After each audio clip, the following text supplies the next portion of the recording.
And so there we go. Thank you for introducing yourself, Alexandra. I would love, Marquita, if you could come off mute to tell where you're calling from today, what you're teaching, and why did you join City Teaching Alliance?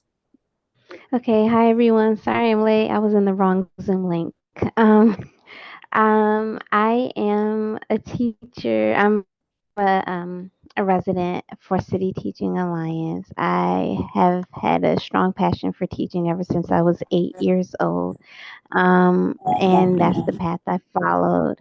So I am a graduate from Towson University. I started teaching in the classroom with an interdisciplinary studies degree and a partial certification. I was in private school. They did not push full certification, but they recommended it. I did not follow through that path. I moved to Georgia and started teaching in preschool. It was a little difficult for me because it was so strongly different from my first year teaching, which was with fourth graders. But I learned the craft, and I loved the kids. But the pay was horrible. So I wanted to go back into like a public school setting just for a better income. And that's where I found City Teaching Alliance.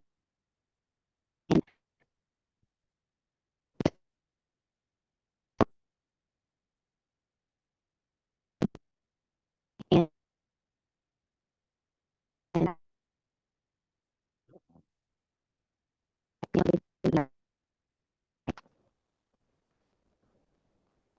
did you guys hear me? Hey, I don't know about anyone else. Marquita, you were cutting out a little bit in the end, but right where you were saying why you were joining, why going back into trying to get more higher compensation, why you went into City Teaching Alliance. Marquita, we'll make sure you have more time to speak later. Thank you for introducing yourself. And lastly, Andrew, could you come off mute and tell us a little bit about yourself? Hi everyone, I'm Andrew Dye. I'm also in Philly, uh, year one teacher. I teach 10th grade at a high school in the schools of so education, I've always been kind of really thinking about it. I grew up with really good teachers that kind of inspired me to do it. Thought a little bit about during college, but never got that opportunity. And so very similar, I had a different kind of tumultuous little pathway to get here, but found City Teaching Alliance a year after COVID and then started in Philly last year. So since then, it's been sort of a dream come true. Well, thank you so much to our speakers for just introducing yourselves. We're going to hear a lot more from you in a little bit. Before we do, I want to dive into what we mean by empowering educators. And in order to do that, I want to talk a little bit about I want to talk a little bit about why City Teaching Alliance was founded. And so to get us started, we're going to do a little trivia. And so in the chat, you can say over and under or under. So according to data, according to studies, underserved schools lose what percentage of their teaching staff each year? If you think they lose over 15%, say over. If you think they lose under 15%, say under. So really curious if we think, yeah, are they losing more than that? Yeah, I'm seeing folks saying over. And y'all are correct. So underserved schools lose 20% of their teaching staff each year. Let's go into our next question, which is one of my favorite questions to ask, which is what percentage of today's teachers believe they have the skills needed to be effective in their classrooms? If you think it's over 50%, say over. If you think it's under 50%, say under. So do we think that at least half of our teachers feel like they're prepared? So I'm seeing under. I'm seeing another under. Yeah, I'm seeing a lot of under. Y'all are spot on. This, according to statistics, only 34% of teachers today believe they have the skills needed to be effective in their classrooms. And so lastly, what percentage of all US K through 12 educators identify as Black, Indigenous, or as a person of color? If we think it is over 30%, say over. If we think it is under 30%, say under. So again, I'm seeing us come in and y'all are correct. The answer is under. Of all K-12 teachers in the US, only 20% identify as Black, Indigenous, or as a person of color. And so with this data is what we saw as some of our biggest issues. And so with that, I want to talk a little bit about why City Teaching Alliance and when City Teaching Alliance was founded. So in 2009, City Teaching Alliance, formerly Urban Teachers, was founded by Jennifer Green and Christina Hall, who had worked in Baltimore City Public Schools for many years. While they were educators, they identified a pattern amongst teachers. Too many teachers were lacking the necessary skills to be successful in their classroom. Teachers were not reaching their full potential as educators, and because of this, too many teachers were getting burnt out.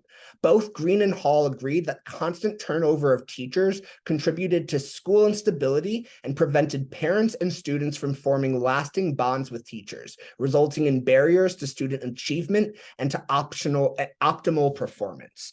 And so when we think about why we were created, it was to empower educators so that they could be career educators, not be burnt out, but have the tools needed to be in the profession as long as they wanted.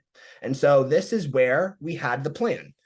The plan was to develop a new teacher training based program on the medical residency model.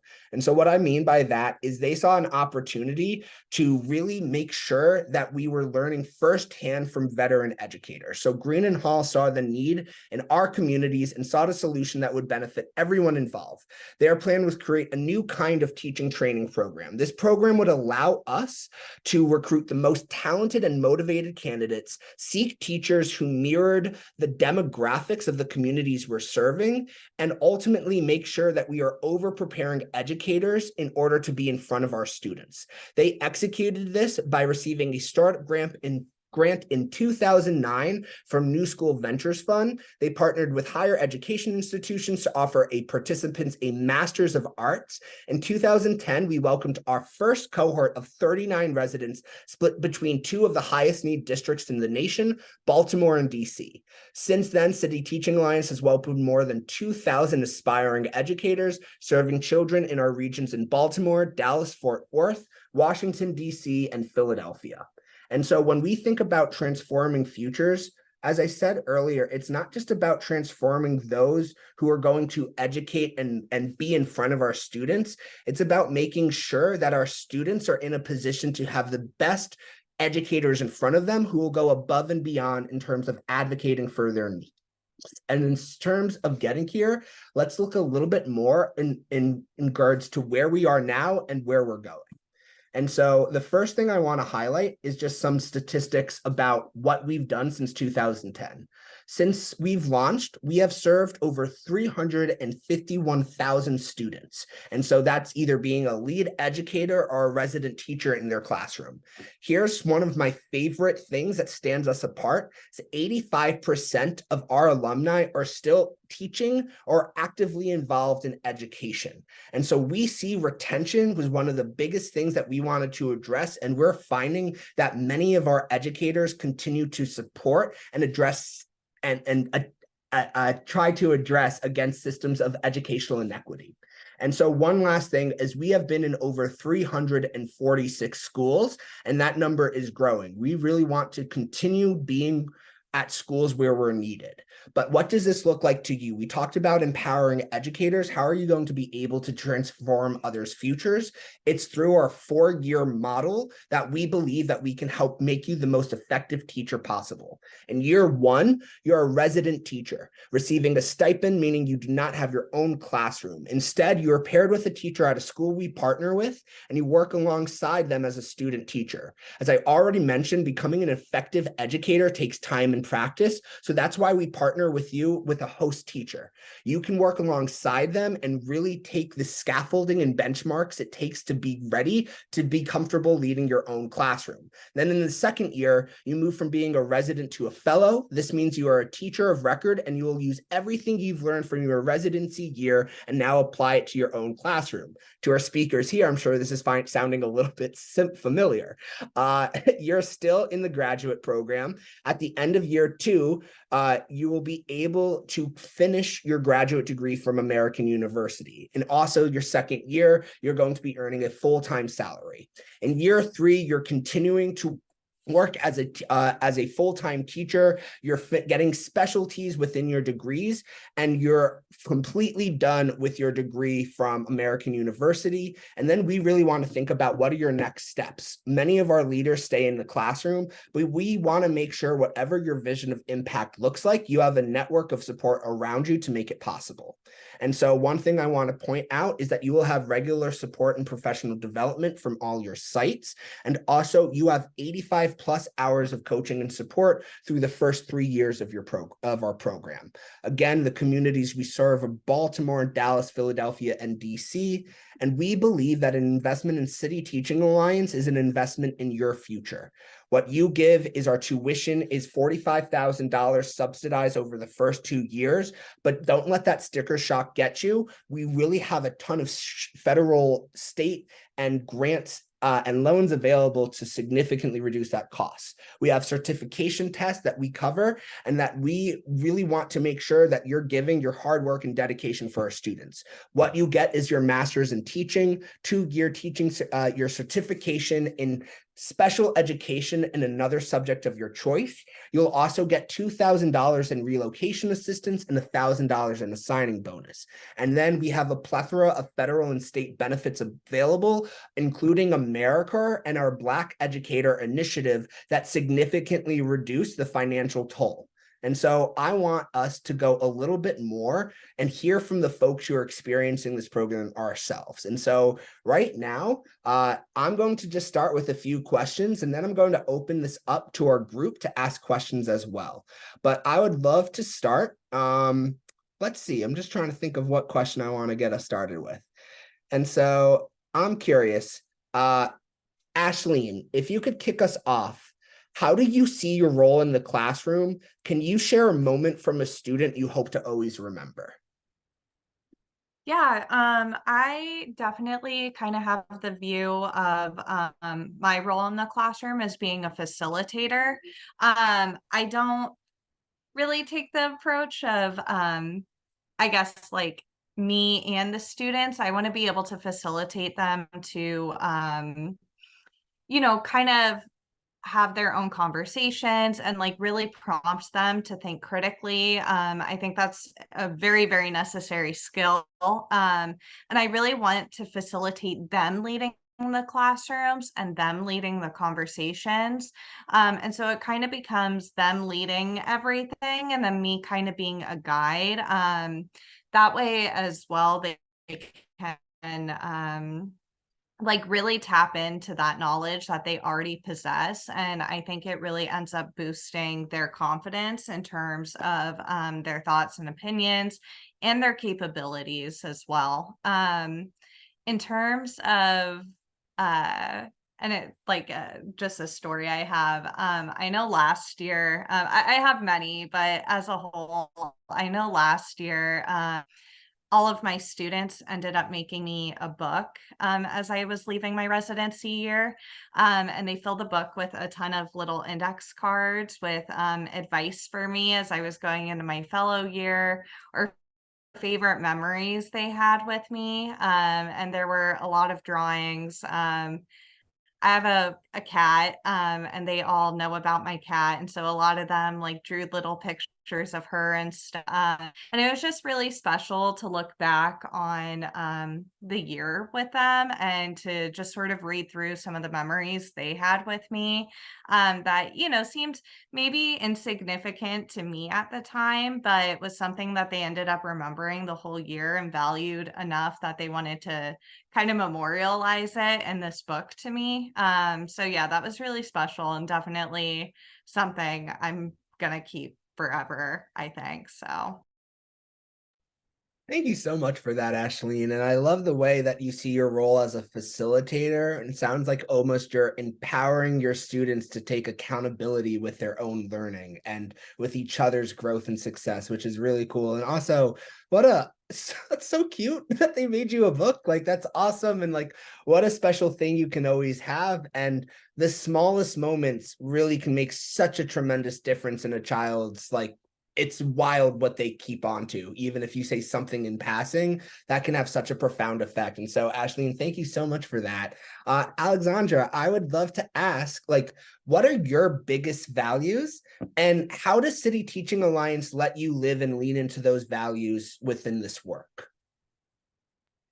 I guess one of the values is really honing in the anti-racial inequities that fall in line with a lot of the educational settings that we have here today.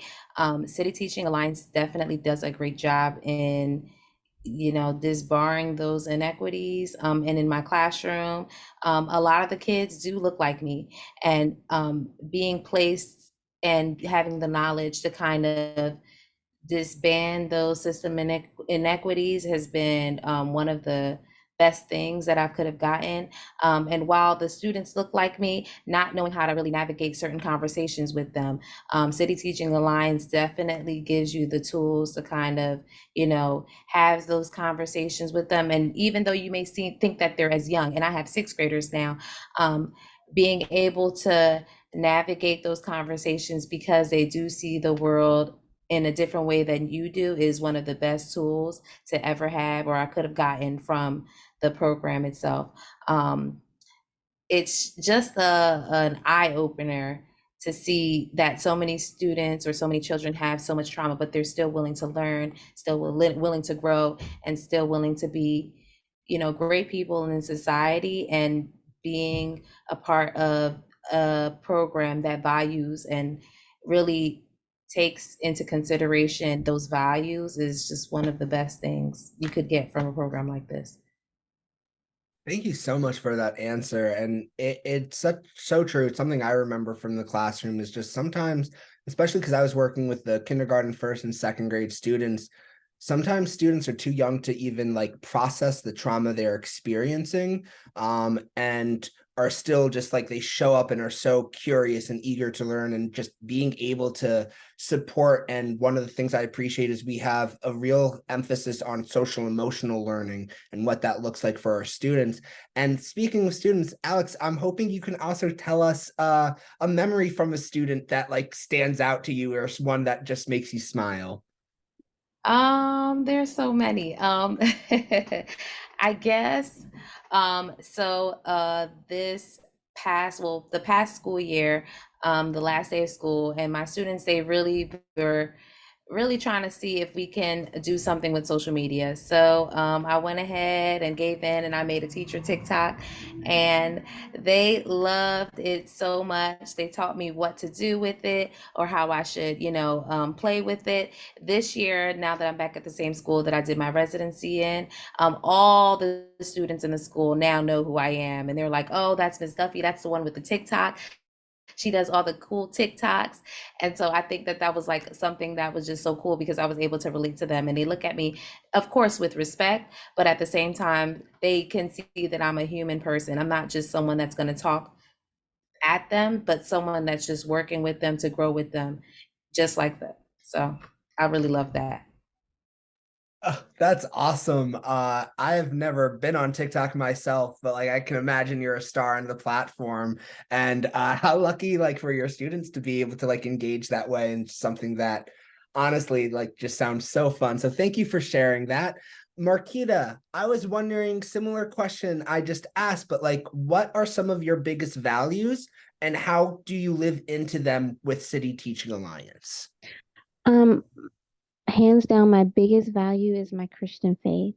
There's a Bible verse in James that says, James chapter 1:27, that it takes true religion is taking care of orphans and widows. That's what true religion is. It's not what people really think it is. But if we put first those who need support and need help, and I feel like I lean into that, and City Teaching Alliance leans into that as well, which we all can have a common ground with, whether we believe the same thing or not. We still have the same passion, and that's to help those who don't have a voice, who need support and need uplifting. And my value of making sure that those who can't speak for themselves or who cannot fend for themselves as an advocate is what City Teaching Alliance does. It advocates for those who are forgotten, for those who can't speak for themselves, or even for mothers or single parents that want better for their children but can't produce it. It puts a team around them to give children better. Thank you so much for sharing that. And I really love how you connected your own values to our mission and what we're trying to do here at City Teaching Alliance. I'm also curious, is there a story with a student that stands out to you that just puts a smile on your face that you'd like to share with us? Yes, actually, yes. So, like Alexandra said, there are children that deal with trauma. I'm just coming into the classroom. This is my third week. So I didn't know all the trauma that some children dealt with, but there was one that shall remain nameless that dealt with a lot of trauma. But my first week there, my host teacher allowed me to do the read aloud for Wit and Wisdom, which is the literacy block curriculum that they use in Baltimore City. And I was very animated coming from preschool classroom. You have to be very animated to grab the children's attention. So I was like acting out the whole story while I'm reading it, asking them questions and just bringing them in on the whole ride and the whole journey. And this young boy was not made to participate. He kind of wandered around the classroom, but he sheepishly made his way to the carpet. And at the end of the story, he was like, "Look!" And he saw nobody else was clapping. He was like, that was a good story. So he participated, he answered questions, he did his work, and the host teacher seemed very surprised. She was like, "Wow, good job. Wow, oh my goodness." So the last day of the week, he didn't participate at all.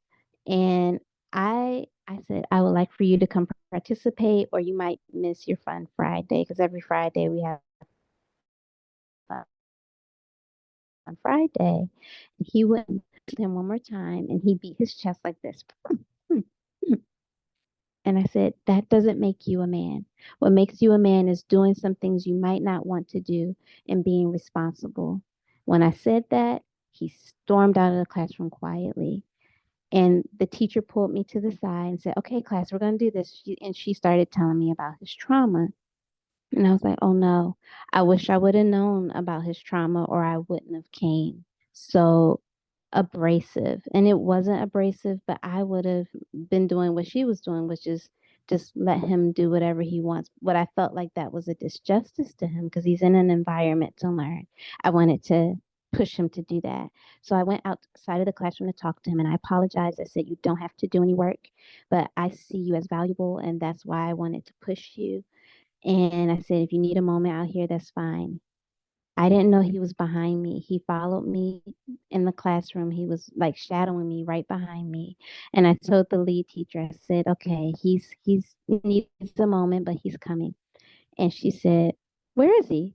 And I said, I think he's outside." And he stepped from behind me and he said, "May I please have some work to do?" And that touched my heart so much because after having that conversation, I see he saw what I was saying and how I really cared for him. And I wanted him to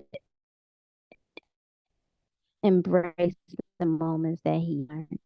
That touched my heart.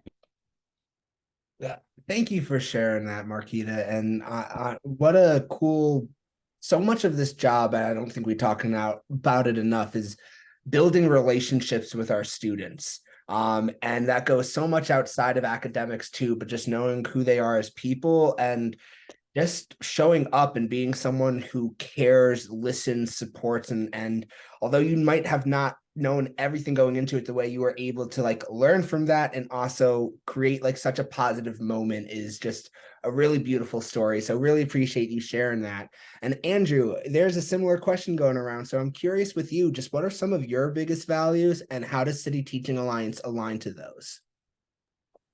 Yeah, for me, I think of it from an equity perspective as well, right? So I was the product of really good public schools growing up in the suburbs of Chicago. So for me, there was not really a question of, okay, which high school is the best one, which middle school is the best one. You just went to your local neighborhood, middle school, high school, and the quality was very, very, very good. Obviously not the case for a majority of the kids that we serve, and also just the state of this country makes it where that's not really true. And so that's what I think about when I think about why I wanted to go into teaching was, education opened up so many doors for me. I'm lucky to have parents that invested in me in education and the community that did that. And so, being there sort of in the classroom, right, to help change the school districts, the schools, so that, end of the day, you don't need to go an hour and a half or 2 hours commute like some of our kids in Philly do to get to like a good school. You can just go to your neighborhood one and then go from there. And so that's something I've learned to lean into a lot more in the past through my residency year and also as I've started my fellow year at this new school.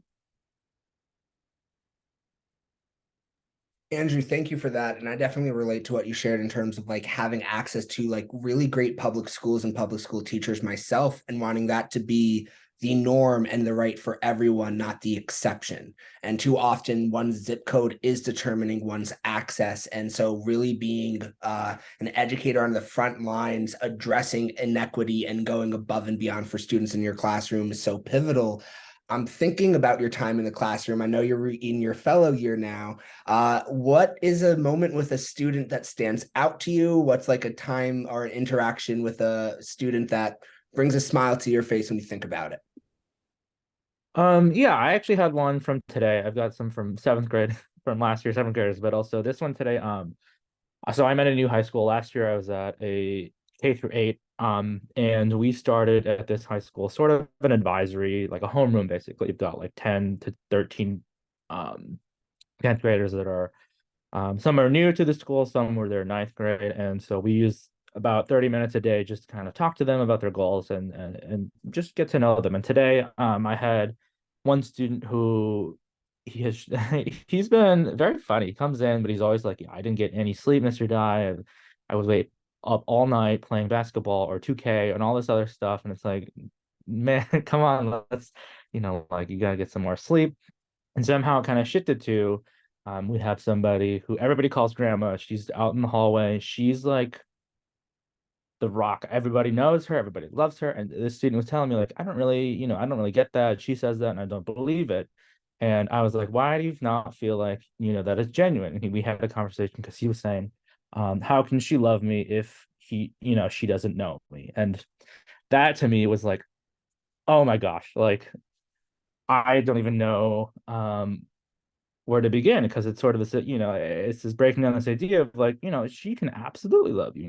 We had this conversation, and it got a little more into what I think either of us is expecting, but it's this idea of like, look, we're literally all here for you, right? And maybe it's hard for you to believe because of X, Y, and Z, or maybe you just, it's kind of an absurd idea, right? That these strangers can come in and just absolutely care 110% about who you are, what your goals are. But that to me was just sort of like, I've known this kid for like a week. And just through, this repeated interaction and just the sort of practices that I think CTA helped me define for what's true to myself, is like we were able to have this. And I don't know if he's changed his mind, but I think he hopefully left with something to think about, and hopefully also got a little more sleep tonight. I'll check in on him tomorrow. But I think that's just something that came up when I was thinking about student interactions from today.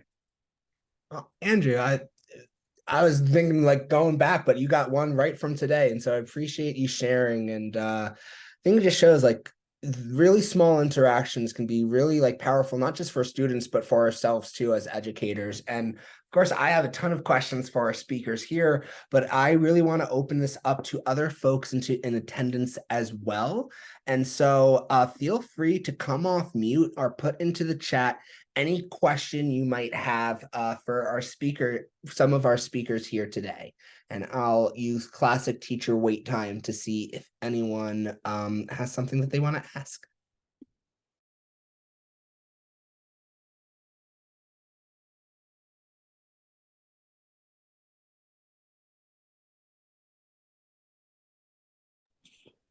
Sorry. May I ask? Hello? Hi, go for it. Yeah, sorry. Today, I was got the suggestion from the city airlines and join this one even little bit late. But I just want to ask the Andrew and Alejandra a question about the they both teaching at Philadelphia, right? And they also same with me feeling that the Philadelphia is very lack about the spatial education, even on the suburban also.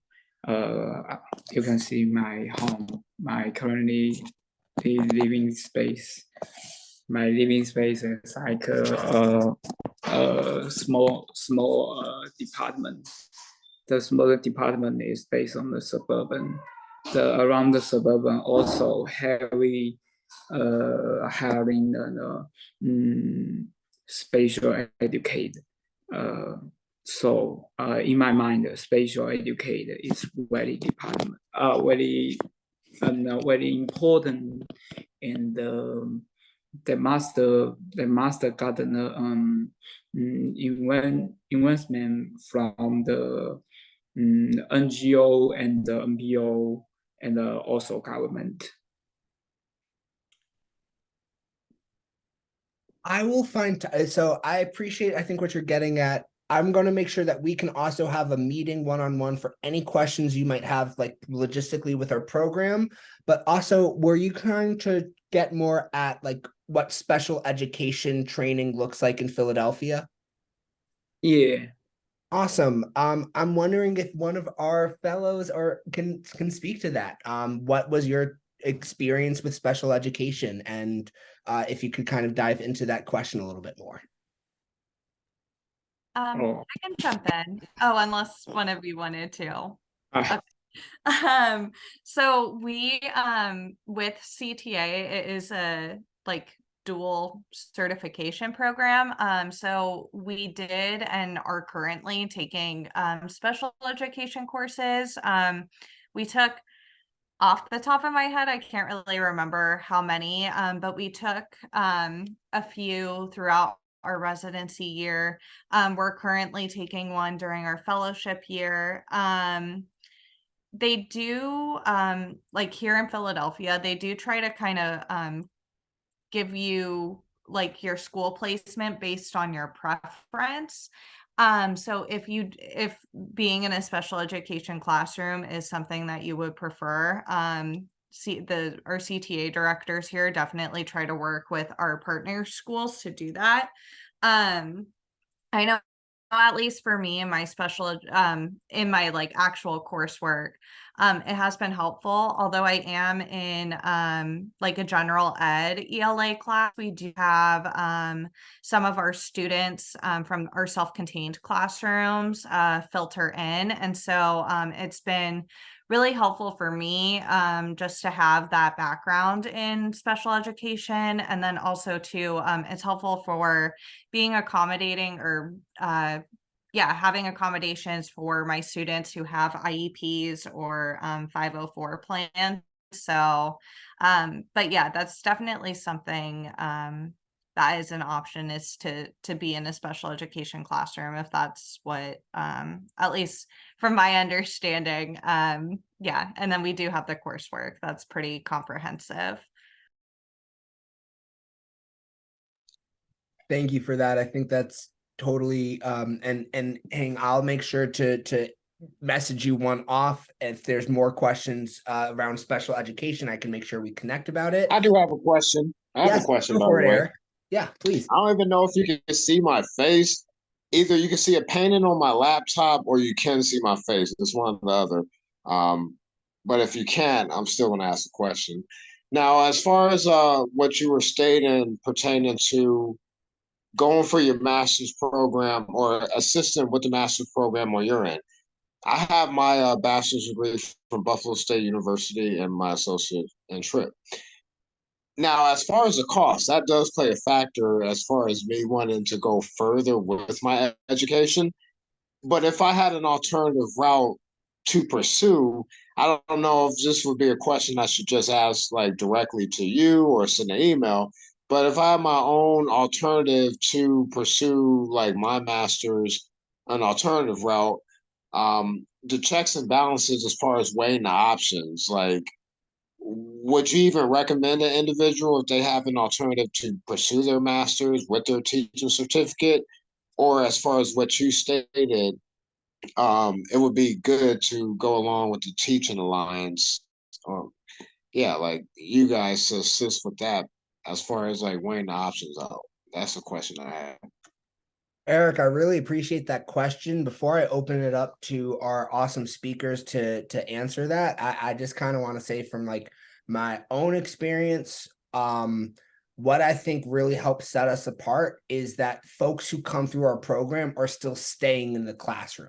And we have one of the higher retention rates of like, it's an investment, not just in your future in terms of being an educator, but being in education long term if that's something you're looking to do so. And so there are a lot of different routes to get into the classroom, but we really want to make sure you're over prepared to enter the classroom, and that with American University, it's a specialized master's that is only available through City Teaching Alliance. And so it's really tailored to meet the needs of our students, and it's really designed in a way to make sure that you're feeling confident leading instruction. Additionally, with cost, this is something you and I can connect one off, where we have programs and available that will significantly reduce this cost of our master's program. One thing we want to ensure is anyone who wants to do our program, they're financially viable and it's financially able for them to do so. And so we would work with you in order to make that work. I'm curious, Ashleen, Andrew, Alexandra, Marquita, anything you'd want to add to that between going a traditional master's route versus going through City Teaching Alliance? I don't know if anybody wants to go. I can kind of speak to that.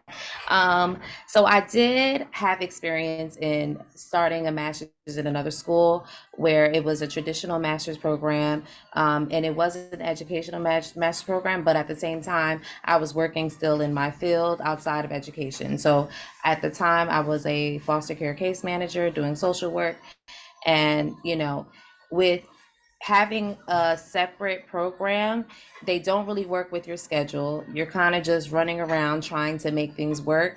And, while I did do well, at the same time, it was like, okay, being in this program, you see that they know what you have to do to make sure that it's working for you as a student and outside of being a student, right? Real life still happens. And so things cost. So at the same time, even though you're a resident in Philadelphia's case, I can't speak to all the other locations, but in Philadelphia, you still do get a stipend. You still get paid and they treat you like a teacher, even though you're a resident teacher in your first year. And then you move up into your fellow year and they treat you as a teacher as well, but you're moving up in salary as well. So the cost in terms of like getting paid is something, that you can still be able to think about if that's a problem. As far as costs with education wise, there are plenty of grants and scholarships, and I don't know if you're interested in any loans. I mean, that's not always the fun thing to talk about or think about, but there are those options. I know City Teaching Alliance definitely does well with their different partnerships, especially with the AmeriCorps also added in. They do well with having those partnerships to kind of help bridge those costs, so that way you have forbearance, but then also forgiveness. So it seems a lot when you're coming in, and it seems a little overwhelming also thinking about it, because who wants to think about investing in school in this kind of economy, but at the same time, the benefits definitely outweigh going into a traditional program. Your classes are geared towards everything you're doing in your program. They're working with you in every step, and you're not really just being left behind where, okay, you're just a student here and it's okay. They're like, everything is connected in a way that is just like no other, especially speaking from experience of going to another school and working. With this, everything is bridged into one, so that way you don't have to have so much of a headache, if that makes sense. Hopefully Yeah, I that kind probably of wouldn't helps. too much care about the loans if that 20K had got knocked off of it. But that didn't go through. So that is a joke, y'all. Yeah, I would if the 20K had got knocked off the loan, it'd be a different story. But seeing that as that wasn't something that went through, thank you for your transparency. I truly do appreciate it from your point of view that you were able to give me the information that you just provided. So thank you for your honesty. I truly do appreciate it. Absolutely, Eric, and thank you for your question. I also know one of our recruiters would love to like have a longer in-depth conversation and address any other concerns that you might have with the cost and really kind of make sure that any questions you have are being addressed. That being said, I want to be mindful of time. I also see Hang has their hand up. Before I go to Hang, I just want to open this up to others as well. There are any other thoughts or questions that we want our speakers to get into?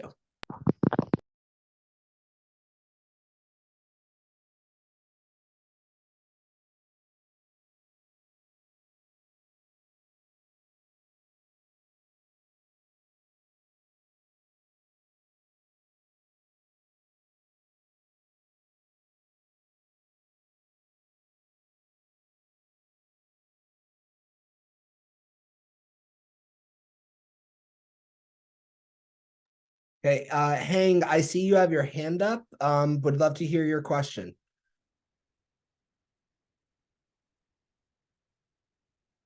Not sure if Hank can hear me right now.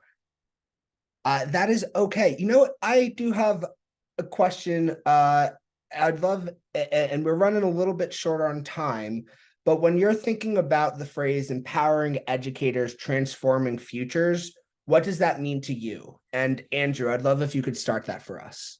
Yeah, sorry, caused by some the special event before, because I just ran the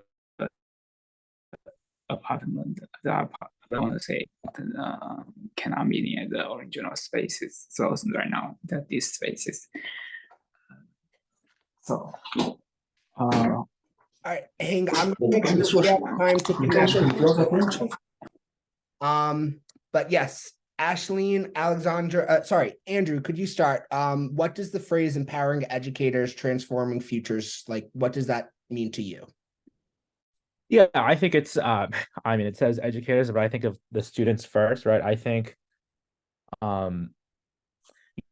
having good teachers who show students that they already know stuff, we're just giving them the vocabulary and the tools and the plans to succeed, inspires future teachers and also inspires change for a lot of these systems that we're working against. I think it's pretty monumental. I'd say a lot of our kids are, they're very realistic about how they see the world. And I think, having a program like City Teaching Alliance that gives teachers the tools, the ability to start to chip away at some of what their conceptions are about, what can I succeed with my background in this city, with my history, with what I've got going on. That's what I think about for like empowering teachers, not only keeping the teachers in the classroom, which is also very important, but also how do we make sure that the kids that today have the tools to succeed, to start to get what they want and to shape the world into a better place. And then also, where's the new teachers come from, right? Love that, Andrew. Thank you for that. Marquita, same question to you. What does empowering educators, transforming futures, what does that bring up?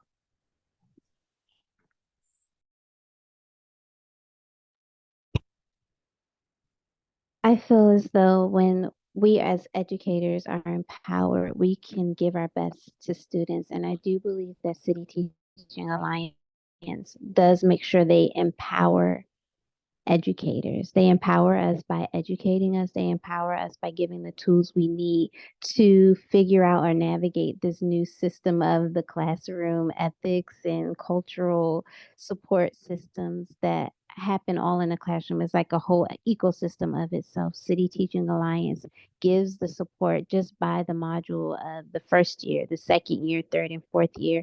It's like they have a strong support system, and that support does empower us to move forward with confidence so that we can move forward and then interact with our children with the confidence that we've gained and the information that we've gained to be effective and excellent. And I think when we bring excellence to the table, we transform our students in the way they see themselves, the way they see the world, and the way they access things that they can get. It might be a different route, it might be a little harder, but we give them the tools to know that it is possible to obtain it. I love that. Thank you for that, Marquita. And Alexandra, same question for you. Okay, so I kind of thought about it as, well, when I think of empowerment with City Teaching Alliance, I look at it kind of like a model of what we would like to display to our students in the classroom, or to the students that a lot of the things that we learn through the programs, whether it is through the master's educational aspect or even through the PDs that we get, a lot of the things that we learn are things or tools that are useful to us, but a lot of them we can do and do those things to our students in a way where, okay, they empower us so that we can empower them. And that's one of the big things that I've noticed with the program itself. And, you know, they really do a good job with making sure that we have the tools, because we already have the passion coming into, you know, we already, not just the basic, you know, I guess the basic or the baseline of coming into this work. Yes, we love kids, we want to serve kids, but it takes more than that to really be in service to them. And City Teaching Alliance definitely does a great job in giving us those same tools that can be used for us. And just like those things for us, we can display them into our students every day. So it's really, it's just a beautiful thing to see it just trickle down in a way where, okay, everything that's learned here, we can do over here. And it's just one great big cycle of what equality looks like in the classrooms or in the educational system that I wish was in, you know, every school today. Uh, Again, I so appreciate your perspective and your take on what that means to you. And Ashleen, would you mind closing us out with what does empowering educators transforming futures bring up when you think about that phrase? Yeah, definitely. I think with City Teaching Alliance, just the whole mission of it is to empower educators so we can transform futures. And, and I think that especially looks, and Alex, Kita, and Andrew kind of touched on it already. But I think when you have educators who have a good tool belt to navigate some of the adversities in the head on, it definitely allows them to empower the students, especially those in the communities that we serve, which have been historically underserved. And so I think by having educators who, yeah, again, have that toolkit and have that confidence, Alex touched on it really greatly. We're able to, they empower us so we can empower them. And I think that was a really beautiful way to say that. So. I know I really appreciate that, Ashleen, and way to quote Alex to close us out too, because that was really powerful. And I often think a lot about how teachers' mindset influences teachers' actions, which really direct students' mindset and students' actions. And so when you believe in your students' ability, they're going to believe in their ability too. And so it's just so crucial that you also have As Alex said, y'all have the passion. We want to make sure you have the tools to be successful for our students. And so want to talk quickly about next steps. Our deadline is approaching Monday, September 25th. It is a very straightforward process. You would need to upload your resume and answer 2 prompts to submit your application. You would then be invited to a phone interview. The phone interview would just be getting to know one another, and then you would be able to have a final 90-minute interview and then an offer in hand. It is very beneficial to meet with a recruiter. Anyone who meets with a recruiter is much more likely to get through our application process. And so with that, I really want to urge you to sign up. I'm going to put a link in the chat soon. If you fill out that link, someone from our team will be in touch and we will reach out. Also, know your why. One of the reasons we talk about our values is you can hear that you want to do work that aligns with the things you believe in. And so we want to hear what it is about our mission that stands out to you and your values as well. So familiar yourself with our mission, with our program. Be sure to fully answer all parts of the short answer and give yourself time to proofread, y'all.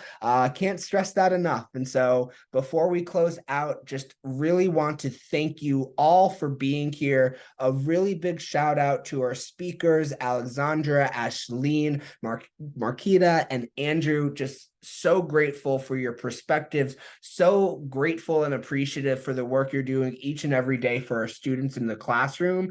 And then lastly, if you're interested, give me one moment. I'm going to share a link in the chat. Feel free to come to this link and we would love to connect with you. Also, don't be surprised if you get an email from us post this event, just asking your thoughts and being able to connect. We are officially at time. Y'all, thank you so much for being here. Again, a huge thank you to our incredible speakers tonight. Lastly, I'm just going to put my email in the chat. I'm also going to encourage any of our speakers to do so as well in case you had any specific questions for us. And so give me one second. So there's my email in the chat. Y'all have been awesome. Thank you, thank you, thank you for being here today. And that concludes our program. We will be in touch and y'all have a wonderful rest of the night.